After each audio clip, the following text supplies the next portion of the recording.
আসসালামু আলাইকুম সম্মানিত দর্শক, আপনাদেরকে স্বাগত জানাচ্ছি আমাদের আরও একটি ভিডিওতে। পৌষের দুপুর, আজকে 21শে পৌষ, ইংরেজি 2025 সাল 5ই জানুয়ারি। আজকে বিসমিল্লাহ এগ্রো থেকে আপনাদেরকে আরও একটি ভিডিওতে নিয়ে আসলাম দেখানোর জন্য। যেমন আমাদের এই দক্ষিণ অঞ্চলে উত্তর অঞ্চলের থেকে ধান কাটার সিস্টেমটা একটু আলাদা। এখানে যেমন উত্তর অঞ্চলের ধানগুলো যে কাটা হয়, যেমন হয়েছে এভাবে একদম গোড়া থেকে কাটা হয়, পুরো লম্বা ধানের ছড়াটা সহ থাকে, আর এগুলো লম্বা লম্বা খড়গুলো থাকে লম্বা আটি বাঁধা। তো আমাদের এখানে যেটা হয় সেটা হচ্ছে ধানগুলো মাঝখান থেকে কেটে নেওয়া হয়। যেমন এই যে এই ধানগুলো আছে, এগুলো মাঝখান থেকে কেটে নেওয়ার পরে যেই বাকি অংশটা থাকে এটাকে বলা হয় নাড়া। এই নাড়াটা এটা যখন একটু কাঁচা কাঁচা থাকে, তো এই সময়টাতে আমাদের গরু এগুলো প্রচুর খায়। এই যে এটা, তো আমাদের খড়কুটো থাকা সত্ত্বেও আমরা যখন এই কাঁচা নাড়াগুলো আসে তখন এগুলো আমরা গরুকে খুব খাওয়াই আর কি। তো আজকে আসছি, আমাদের এই কিছু জমির ধান কাটা হলো, তো এখান থেকে ধান কাটার শেষে আবার যে নাড়াগুলো আছে এগুলো আমরা কেটে নিচ্ছি। এখন এগুলো কেটে আমাদের গরুকে আমরা খাওয়াবো। আর হচ্ছে যেই উপরের যে ধানগুলো, ধান মাড়াই করার পরে মেশিনে মাড়াই করা হয় এবং খড়গুলো কোটাগুলো সব আউলে যায়। তো এই আউলানো কোটাগুলোকে আবার আমরা স্তূপ করে এক জায়গায় সংরক্ষণ করব। এটা আবার যখন সিজন চলে যাবে, মানে বৃষ্টির সিজন আসবে, যখন এই মাঠ ঘাটে যখন গরু আর নামানো না যাবে, তখন তারা ওই খড়গুলা খাবে। তা আমাদের এখানে গরু পালার সিস্টেমটা একটু ভিন্ন। এই মাঠের ভিতরে যেমন এখন এখানে এই মাসকলাই ফেলানো আছে, এই কলাইগুলো যখন উঠে যাবে এরপরে এখানে শুধু ঘাস থাকবে, তো সেই ঘাসগুলো তখন আমাদের গরু খাবে। আর হলো এখন কিছু কিছু জায়গা ফাঁকা থাকবে, সেখানে গরুরা মাঠে চড়ে ঘাস খাবে এবং সেই সাথে কিছু দানাদার খাবার খাবে। এতেই গরু আল্লাহর রহমতে শরীর চেঞ্জ হয়ে যাবে। এখন বর্তমানে কোথাও মাঠে ঘাটে নামানোর মতো কোনো জায়গা নাই, সবার গরুই সবার বাড়িতে থাকে। আর হলো যখন মাঠে ঘাটে নামা শুরু হবে তখন তারা ঘাস পাবে, ঘাস যখন খাওয়া শুরু করবে এরপরে আস্তে আস্তে করে তাদের চেহারাও পরিবর্তন হতে থাকবে। তো এখন প্রচুর ধান রয়েছে আমাদের সমস্ত মাঠ জুড়ে, সমস্ত জায়গাতেই শুধু ধান আর ধান। এখন ধান কাটার সিজন, ধান কাটা হয়ে যাবে, দেখা যায় বাংলা আগামী মাসের মাঝামাঝি, মাঘের মাঝামাঝি সময়ের মধ্যে ধান মোটামুটি সবই কাটা শেষ হয়ে যাচ্ছে। ওই যে আমাদের এক ভাই পান খাওয়ার জন্য ডাকতেছে, আমরা ওখানে এখন যাবো একটু পান খাইতে।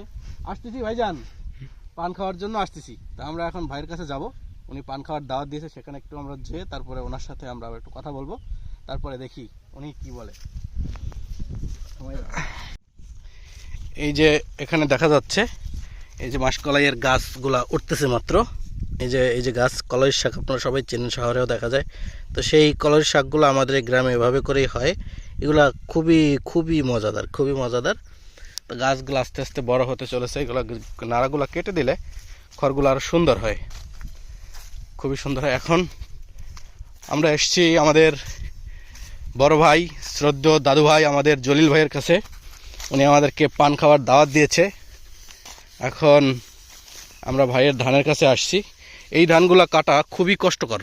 আমাদের এই সমস্ত মাঠের ভিতরে যে ধান রয়েছে, যেই গাছগুলা সোজা হয়ে দাঁড়িয়ে আছে, এগুলা কাটতে কষ্ট কম, কিন্তু এই যে ধানগুলো এভাবে শুয়ে পড়ছে এগুলা কাটা অত্যন্ত কষ্টকর। এভাবে নিচু হয়ে ধরতে হয়, তারপরে কেটে নিতে হয়। আর আমাদের এই দক্ষিণ অঞ্চলের ধানের গাছগুলো যেহেতু মোটামুটি একটু বেশিই লম্বা হয়, আর তাছাড়াও আমাদের আঞ্চলিক সিস্টেমটা এরকম, আমরা এইভাবেই শিখছি।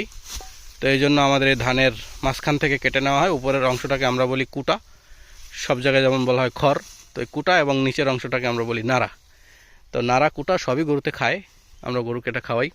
ভাইয়ের কাছে আসছি, ভাইজান এখন আমাদেরকে পান খাওয়াবে। আপনার এই পৌষ মাসের আজকে 21শে পৌষের ভর দুপুরে কুয়াশা কাটার পরে আজকে এখন সুন্দর যে একটা রৌদ্র উঠলো, এবং সব মিলে আপনার অনুভূতি কি? 21 তারিখে আমরা ধান কাটতেছি, ধান কাটা এটা এই সোয়া ধানের কষ্ট কি বেশি কাটতে? হ্যাঁ, ধানের কাটা সোয়াটা কষ্ট বেশি। আচ্ছা, মাজা ধরে যায়, মাজা কোমর ব্যথা হয়ে যায়। হ্যাঁ, কোমর ব্যথা হয়ে যায়। আচ্ছা আচ্ছা, ঠিক আছে। খাড়াটা একটু কষ্ট কম হয়, খাড়াই খাড়াই কাটা যায়। আচ্ছা, ওটা কাটতে আগুয়াও বেশি। হ্যাঁ, ওটা কাটতে গেলে এটা যতক্ষণে 3টা কাটা যায় তখন ওদেরকে 5টা কাটা যায়। হ্যাঁ, এটা ধরো এক ঘুষে আছে, আউলেন না, সেই জন্য একটু হাতছড়ো হচ্ছে। আচ্ছা আচ্ছা, ঠিক আছে, ধন্যবাদ। আপনি কাটতে থাকেন, আমরাও আছি আপনার সাথে। কৃষি বলতে এটাও তো কৃষি। অনেকে মুগ ডাল চাষ করবে, অনেকে আলু চাষ করবে, অনেকে কিছু তরমুজ, ফুট এগুলো লাগাবে। তো সব কিছু মিলে আমাদের পরবর্তী আপডেট দেখার জন্য আমাদের সাথেই থাকবেন। বিসমিল্লাহ থেকে আপনাদের সকলকে আন্তরিক ধন্যবাদ। সকলেই ভালো থাকেন। আসসালামু আলাইকুম।